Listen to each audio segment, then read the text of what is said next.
सबसे पहले लगा दो कि यहाँ मेरे को टर्कोइज डालना है, यहाँ मेरे को टील डालना है, यहाँ मेरे को बेस डालना है। रेफरेंस इमेज भी होगा तो उसमें भी होगा ना कि यहाँ ग्रीन है, यहाँ व्हाइट है, यहाँ ये, वहाँ पहले एक मार्क कर दो।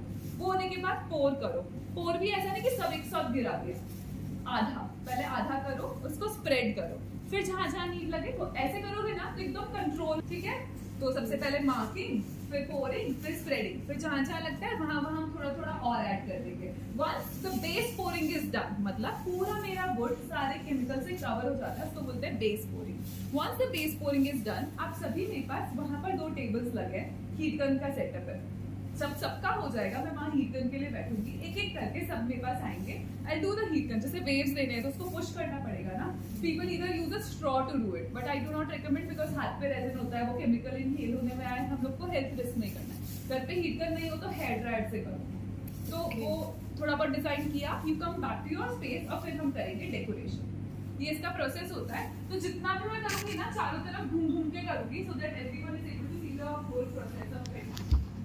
पैलेट बनाना है तो ऐसे किसी चीज से बनाऊंगी ना जो 3D टेक्सचर दे दे, तो उसके लिए हम लोग क्या यूज कर सकते हैं, कलर बनाते हैं। इसके ऊपर मुझे बनाना है आईलैंड, ठीक है। तो जब हम कोई भी 3D टेक्सचर देते हैं ना, किसी भी चीज पे 3D इफेक्ट देते हैं, तो हमें थोड़ा सा ध्यान से, मतलब मेरी टीम एकदम सिर पे एकदम होगी कि कलर बताओ, प्रोडक्ट बताओ, क्या बनाना है बताओ, हम लोग को किट बनाना है। वो इसलिए because if you have everything sorted ना, तो एकदम स्मूथ जाता है कि मिक्स किया, पोर किया, थिक विक नहीं होने का चांस रहता है। चंडीगढ़ में गर्मी पड़ती है, अभी बाहर जाओ तो टेम्परेचर काफी ज्यादा है, मतलब रेजिन पे काम करने का करेक्ट टेम्परेचर है 20 से 25 डिग्री। इससे कुछ भी ऊपर हुआ तो खत्म। जैसे अगर मान लो अभी तो 20 से 25 डिग्री एसी से मेंटेन कर रखा है, तो मान लो आप 30-35 डिग्री में काम कर रहे हो, आपने सोचा ना क्या है, मिक्स कर देती हूँ, फिर सोच लूंगी, मिक्स किया, फिर सोच रहे हो क्या प्रोडक्ट है, फिर क्या सोच रहे हो क्या कलर है, फिर ला रहे हो, फिर बना रहे हो, ठीक है। अगर इतनी गर्मी में आपने अपने कंटेनर में ही 10 मिनट तक ये केमिकल रहने दिया, वो 10 मिनट में ना गर्म होगा, धुआं निकलेगा, उसी में ग्लास बन जाएगा बिकॉज ऑफ द टेम्परेचर। आपको पता भी नहीं चलेगा ऐसा होगा। तो इतनी गर्मी में काम करते हो तो मेक इट अ हैबिट कि पहले से सब कुछ चूज करके रखो कि हम क्लॉगी बनाना है, इसी में बनाना है, तो एकदम स्मूथ कलर बनाया, पोर किया, 10 मिनट भी नहीं लगेंगे, फिर आराम से करो, ठीक है। ठंडी पड़ती है, 0 से 10 डिग्री में अगर काम करना है ना तो हीटर चला देगा। जैसे गर्मी में एकदम ग्लास बन जाता है ना, ठंडी में बनेगा ही। तो 20 से 25 डिग्री मेंटेन करना। और बारिश अगर बहुत ज्यादा, ह्यूमिडिटी बहुत ज्यादा है तो वो भी एसी से कंट्रोल। अगर नमी ज्यादा है, मॉइस्चर ज्यादा है और काम कर रहे हैं तो ऊपर ना ग्लास इफेक्ट नहीं आएगी, फ्लेकी सी लेयर आएगी। ये 3 चीजों का हमें ध्यान रखना है।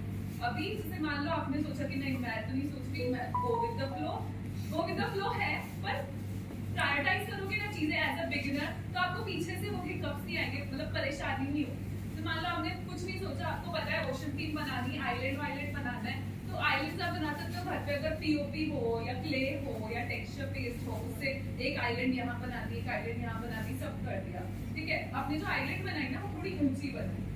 अभी जैसे आप क्रिस्टल वर्क भी करने वाले हैं काफी लोग, आइलैंड वगैरह के लिए मैं स्टोन्स लाई हूँ, स्टोन वर्क भी करने वाला है। तो अगर आपको पता है कि आप कोई चीज बनाने वाले हो, जैसे पहले से पता है कि मैं क्लॉक बनाऊंगी, तो आप जो बीच में जो क्रिस्टल वर्क या कोई 3D वर्क करोगे ना, आप पूरे में करो, कोई दिक्कत नहीं, पर बीच वाला पार्ट ना छोटा रखो, बाहर आप बड़े स्टोन्स रखो, सेंटर छोटा रखो। क्यों? क्योंकि 24 आवर्स बाद जब आप ड्रिल करके मशीन मूव करोगे ना तो वो मूव होना चाहिए, समझे। यहाँ पर जो छोटे व्हाइट स्टोन्स है या में जो आपके पास छोटे व्हाइट स्टोन्स है वो आप सेंटर में रखोगे, नॉट अ प्रॉब्लम। पर सेंटर में आप इतने बड़े स्टोन्स रखोगे ना तो मशीन मूव नहीं होगा, तो पूरा प्रोडक्ट वेस्ट होगा। लेट्स से हमने कुछ नहीं सोचा और हमने तो बना दिया मस्त, यहाँ पे बड़े क्रिस्टल वर्क वगैरह सब कर दिया, पूरा अच्छे से बन गया।